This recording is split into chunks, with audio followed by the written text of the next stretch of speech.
Olá, sejam muito bem-vindos para mais um Revista Fevale Podcast On Vivendo na Fevas. Hoje nós vamos ter um episódio, um bate-papo cultural, o episódio inteiro. E para começar, estamos aqui com a acadêmica de psicologia e autora do livro A Cobrança do Hexa, Análises Psicológicas, Gabriele Bauer. Seja muito bem-vinda. Muito obrigada pelo convite. Gabriele, como que surgiu essa vontade de escrever o teu livro? Bom, eu sempre gostei de escrever, né? Esse é o ponto principal, assim. Mas a ideia, ela surgiu uma semana anterior das grandes quartas de finais. Me despertou uma curiosidade em relação à estrutura da Comissão Técnica Brasileira, onde eu me questionei se haviam psicólogos atuando para garantir suporte a esses jogadores. Então, eu compartilhei da minha dúvida com um colega de trabalho, uma conversa informal, assim. Compartilhei da minha dúvida com ele para ver o que ele me dizia sobre isso, né? Então, ele respondeu, Gabi, prontamente, né? Gabi, deve ter, né? Tipo assim, sugerindo algo básico. E deveria ser algo básico, né? Mas eu fiquei com aquilo na cabeça e eu decidi pesquisar a respeito. E foi onde eu encontrei que em 2014 eles tiveram um último contato com a psicologia do esporte, onde o técnico Felipão da época pediu auxílio da Regina Brandão, que é uma conhecida dele, psicóloga, e deixando claro que ela não foi contratada pela CBF. Ela prestou um auxílio semanas antes dos grandes jogos, o que é completamente errado, porque o trabalho ele deve ser feito de forma intensa, pelo menos um ano antes, de forma que seja possível, então, alcançar esses jogadores, né? Ou seja, obter confiança deles, que isso é de extrema importância. Então, foi a partir dessa pesquisa que eu comecei a pesquisar mais e mais sobre a psicologia do esporte e me interessar, porque eu vi potencial na área, né? É uma área, assim, relativamente nova. E o que eu quero dizer com relativamente nova é que já existem muitas publicações, lá de 1920, por exemplo, onde a psicologia nem era a psicologia de hoje, né? Ela nem foi aceita ainda. Então, mas é uma área relativamente nova que requer atenção. Então, foi a partir disso que eu comecei a pesquisar e eu encontrei, surpreendentemente, não só a questão de 2014, onde ela fez o trabalho semanas antes, né? Que em 1958 e 1962 nós fomos acompanhados por psicólogos. E sim, foi nos nossos 2 primeiros títulos da seleção. Os nossos 2 primeiros títulos consecutivos da seleção brasileira. Nós atuamos com psicólogos. Em 1958, João Carvalhães. Em 1962, Ataíde Ribeiro da Silva. Então, isso é um retrocesso em relação à estrutura da Comissão Técnica Brasileira e é bastante questionável, né? Por que não se manteve com esse apoio? Se lá atrás deu certo e agora a gente observa 2022, onde as pessoas já entendem o que é a psicologia e eles não contam com esse apoio. Por quê? Pois é. E quando que começou a pesquisa por esse livro? Tu falou de quartas de final, da última Copa do Mundo, né? Isso aí. As minhas pesquisas, elas duraram mais ou menos 4 meses, tá? Eu consegui escrever de uma maneira bem fluida, o que é impressionante, porque às vezes a gente tem muita dificuldade sobre escrever determinados assuntos, né? E eu comecei a pesquisar e toda vez que eu fazia uma pesquisa, eu encontrava algo importante, eu ia lá no Word e digitava o que eu tinha colhido com as leituras, o que eu tinha encontrado, e a partir disso eu ia tendo algumas ideias. Então, por exemplo, aqui contém a história da psicologia, né? Aqui contém uma proposta de intervenção com esses jogadores. Tudo que eu pesquisei, eu fui registrando a cada dia, né? Então, eu escrevia praticamente todos os dias no Word. E por isso, talvez o processo tenha sido um pouco mais rápido, né? É que isso de escrever livro é muito relativo. Por exemplo, tu pode escrever um livro em dias. Eu posso levar anos para escrever um livro. Então, depende do assunto, depende da pessoa, se ela consegue desenvolver bem o assunto. Então, é bem assim mesmo. Mas pra ti foi um pouco mais fácil também, já que tu gosta mais do esporte também. No meu prefácio eu até mostro um pouco desse meu envolvimento com o Deixa eu esporte. mostrar um pouco pro pessoal de casa ver o livro dele também. Fica à vontade. Daí pode continuar falando também. Só virar ele. Só aqui. Aonde a gente pode encontrar para comprar o livro? O livro vocês encontram na Amazon. Ele está disponível tanto no físico quanto no e-book. E também a gente tem disponível na Wiclap, né? Que é uma loja... Não muitas pessoas conhecem, mas a impressão deles é excelente, assim. E no meu prefácio, continuando o meu envolvimento com o esporte, eu tento explicar ele, né? Porque eu sou apaixonada pelo esporte, não especificamente o futebol, né? Eu gosto mais de praticar do que assistir, por exemplo. Então, com 15 anos, eu joguei futebol, né? Eu participei de um time, cogitei essa possibilidade na minha vida. Eu trago um pouquinho disso também. Eu corro, eu pedalo, então no meu prefácio eu tento justificar a minha escrita através disso. Mas não é só isso, né? Que nem eu te comentei. É um tema que requer atenção, é uma área relativamente nova, né? E que a gente precisa fazer mais descobertas a respeito. E tu, como acadêmica, tu vive o esporte na tua vida diariamente também. E como acadêmica, tu já tá se encaminhando mais pro final do teu curso? Sim, agora eu estou no 8º semestre, mas na verdade faltam 2 anos e meio para eu me formar, porque na psicologia, sim, a gente tem um total de 8 estágios, 4 básicos e 4 profissionalizantes. E cada profissionalizante tu tem que fazer em um semestre, tu não pode fazer junto, né? Então, isso acabou me impedindo de me formar um pouquinho mais rápido, né? Porque eu comecei também com um pouco de menos de disciplinas, depois eu fui dando uma alcançada. Mas agora... agora só vai, falta agora pouco. só vai, né? E como que tu se enxerga depois que terminar a faculdade? Tu quer trabalhar com futebol? Como que tu pensa isso? Eu cogito essa possibilidade, né? Não é à toa que eu escrevi o livro e como eu vejo muito potencial na área, eu acredito que é uma área que vai crescer ainda dentro da psicologia. Eu quero, né? Se eu tiver essa oportunidade, eu quero poder atuar na área, mas não abandonar a parte clínica, né? Porque eu acho que a clínica, ela te traz muita experiência. Eu quero poder conciliar os dois, se possível. Mas a experiência eu ainda quero ter em algum clube, sim. E eu gostaria, assim, de saber na tua visão. Essa última Copa do Mundo a gente perdeu de um jeito doloroso, dá pra dizer assim. Qual que é a tua visão, assim? O 7-1 ou o perdendo os pênaltis pra Croácia nessa última ali foi o mais pesado, assim, pra gente, torcedor? Olha, pra mim, né, seria o 7-1. Por quê? Porque, assim, olha, se a gente pegar o exemplo, como tu se sentiu em casa? Como tu se sentiu? No 7-1? É.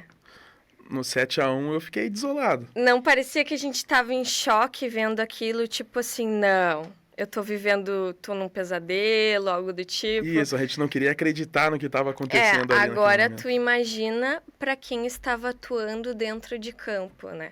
Então, levar 7-1, imagina só isso. Não deu tempo nem deles recuperar o jogo depois do intervalo. E depois, ainda por cima, tiveram que competir pelo 3º lugar contra a Holanda, né? E ficou ali 3-0.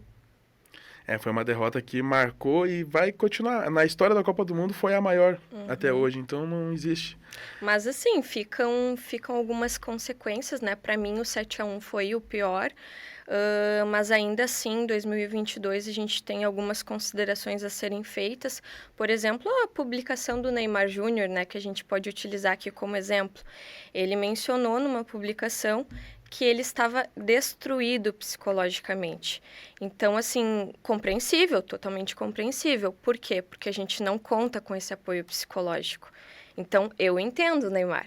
Eu entendo o sentimento dele, sabe? Eles não têm um psicólogo à disposição. Claro, eles podem procurar isso à parte e muitos já fazem isso, já reconhecem a psicologia, né? O exemplo do goleiro da Argentina, que comentou, né, durante uma entrevista sobre o psicólogo dele. Ele deu total reconhecimento dessa vitória, ele compartilhou da vitória dele com o psicólogo dele, né? naquela cobrança de pênalti, que é onde ele mexeu com a cabeça do adversário na final, né? Isso. E como que tu enxerga, assim, claro, muito importante o psicológico ali dentro do esporte, mas e pra gente, assim, que não compete em alto nível, vamos dizer assim, mas tem uma vida também saudável. Como que tu enxerga a psicologia pra gente? Deixa eu reformular um pouco ali. A importância do esporte também para as pessoas que não estão com... Não estão competindo. Isso, dá para dizer assim. Olha, eu vejo importância tanto para quem compete, para quem é profissional do esporte e também para aqueles que não são, né? Pode-se dizer que eu utilizo um pouco disso, um pouco das técnicas da psicologia quando eu tenho que fazer algum esporte, né? Então, no ciclismo, por exemplo, eu já cheguei a pedalar 118 quilômetros, né? Então, chega um certo momento que tu tá utilizando mais do teu mental do que do teu físico. Então, tu tem técnicas para te saber utilizar e, digamos assim, aguentar, né? Porque não é fácil pedalar 118 quilômetros, né? Não. Como não é fácil a gente estar ali em campo de futebol durante 2 partidas, seguido, correndo, defendendo. Pois é. E, Gabriela, pra gente já ir se encaminhando pro nosso final aqui, eu queria que tu fizesse um convite para as pessoas comprar o teu livro, vender um pouco do... Claro, mais dele. pode deixar. Então, pessoal, só para fechar então com chave de ouro, eu peço que vocês procurem um pouco mais a respeito da psicologia do esporte. É um tema muito importante ainda. No livro eu tenho algumas experiências minhas, né? Então, não é baseado em técnicas de futebol.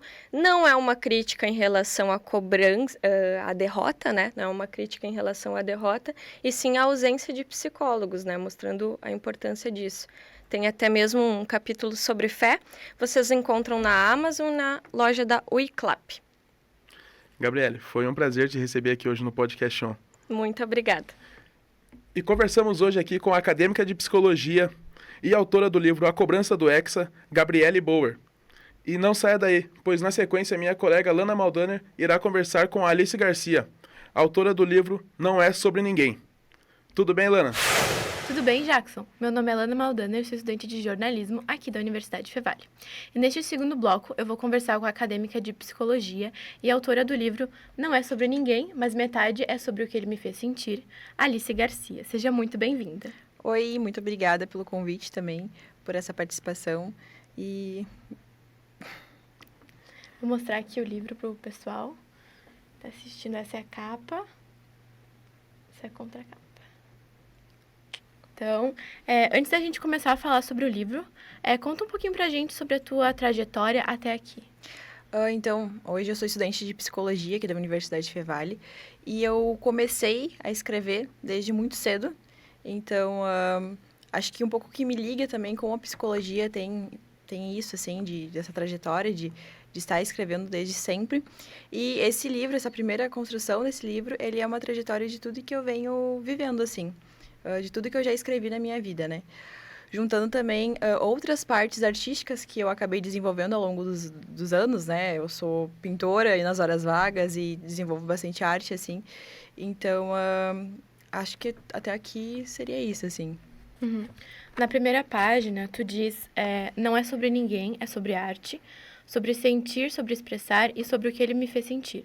Mas no fim não é sobre ninguém, mas sobre todos que estão por trás do que possamos considerar arte e do que consideramos sentir. A maioria de nós sente e sente demais. Então, com esse belíssimo trecho, eu peço que tu explique um pouquinho sobre do que se trata o livro. O livro, então, como diz, né? Não é sobre ninguém, mas metade sobre o que ele me fez sentir e sobre a arte. Eu tentei juntar tudo que eu tinha de construção artística e, portanto, que o livro, assim, eu tentei trazer um pouco de mural para dentro dele. Então, dentro do livro há muitas ilustrações de diversos artistas aqui da região, tanto grafiteiros quanto alguns artistas um pouco mais artistas plásticos, de fato. O Mark Lenko é um exemplo disso, né?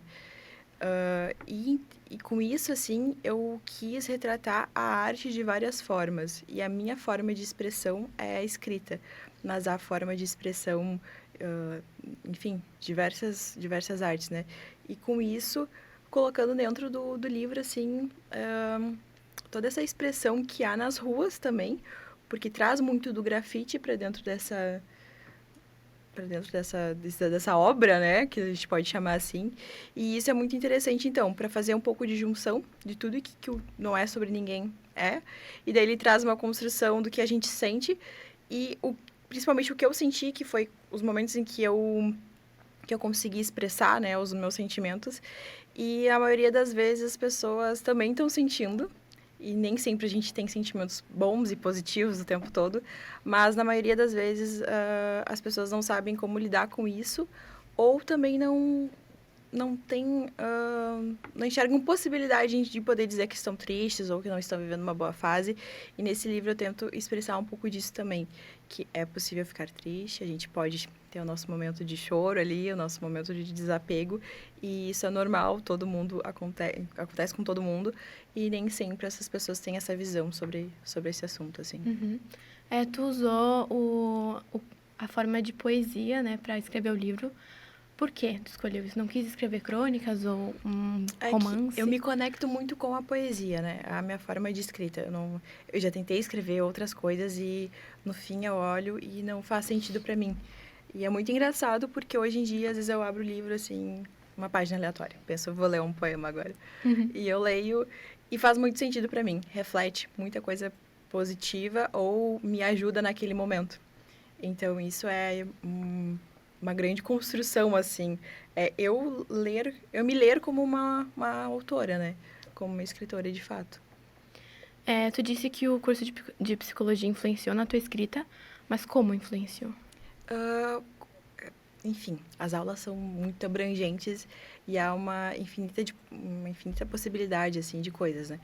E isso vai estimulando a minha mente, assim, conforme a gente vai conversando com os professores, né? E as aulas vão passando, eu consigo ter vários...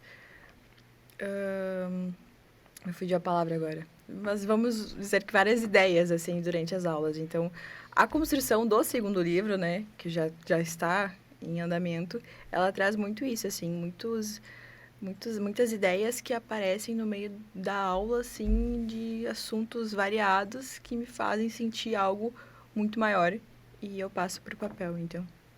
Quanto tempo levou para tu escrever o livro? Teve algum desafio, assim, que tu não esperava que fosse acontecer? Como é que foi? O processo do livro, ele foi muito lindo. Ele foi um processo longo, foi mais ou menos de 6 meses para a construção do livro físico, né? Mas a de escrita foi muito mais, assim. Eu consegui focar em torno de 6 meses, com mais ênfase para isso, mas eu consegui pegar muitas coisas que eu já tinha escrito. Eu não sabia o que fazer com aquilo, que eram muitas coisas mesmo. E eu decidi, então, juntar tudo isso e colocar dentro de uma obra só, né? Mas o processo dele foi um processo calmo, mas ao mesmo tempo rápido, porque foi todo um processo independente, eu não fui livre de editoras e tudo mais. E eu queria fazer ele exatamente como eu imaginava. E ele nasceu exatamente como eu imaginava. Então, o processo de falar com artistas para ter essa troca foi muito legal, porque é uma troca artística, né, que tu tem com outros artistas. O processo de conseguir pensar na diagramação dele também, né? Então, em torno, assim, para o começo da ideia, para o final da ideia, deve ter dado de 6 a 8 meses. E de escrita mesmo, eu não tenho como contar, porque são realmente algumas coisas muito recentes e outras de mais tempo, assim, também. Então, tu foi juntando ensaios, né? Porque, normalmente, os autores, eles criam personagens, criam, né, uma história para eles, daí juntam. Sim. Mas para ti foi diferente, então. Foi. Então, tu disse que o livro possui muitas ilustrações. Por que adicioná-las ao livro?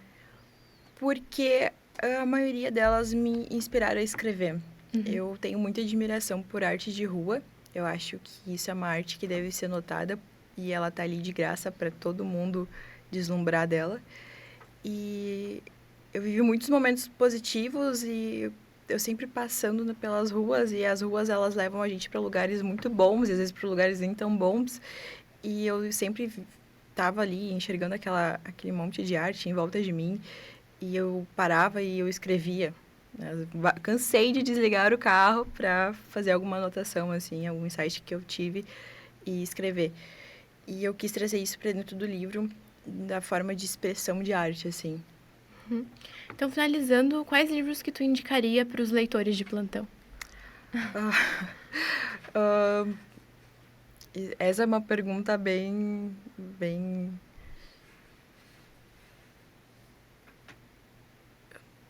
difícil, super difícil. Alguns mas, de poesia, alguma coisa assim? Eu costumo ler muito pouco. Então, eu começo a ler livros e eu começo a escrever. Eu não consigo finalizar ou prestar muita atenção na leitura. Então, realmente, eu não sou uma leitora assídua, mas, assim, uma escritora assídua. Então, acho que tem esse contraponto a mim, assim. Alice, agradeço muito a tua participação. Tens algum último recado ou um contato para comprar o livro? Hoje a venda é diretamente comigo, então tem alguns colegas, algumas pessoas também que fazem a compra direta comigo, né? Mas quem quiser pode estar seguindo na rede social, Não É Sobre Ninguém, @Não É Sobre Ninguém, lá no Instagram. E lá eu vou postando várias coisas que vão acontecendo nessa trajetória, vários outros tipos de texto também, e daí pode estar acompanhando por lá. Muito obrigada. Conversamos com as autoras e acadêmicas de psicologia Gabriele Bauer e Alice Garcia. O Podcastão é uma produção dos acadêmicos de jornalismo aqui da Universidade Fevale. A técnica é de Carlos Pereira e Rinaldo Silveira, a produção é de Jackson Batista e eu, Lana Maldaner, com orientação do professor Marco Santuário. Nos siga no Instagram, @podcastãofevale, para acompanhar nossa rotina de redação. Muito obrigada e até a próxima!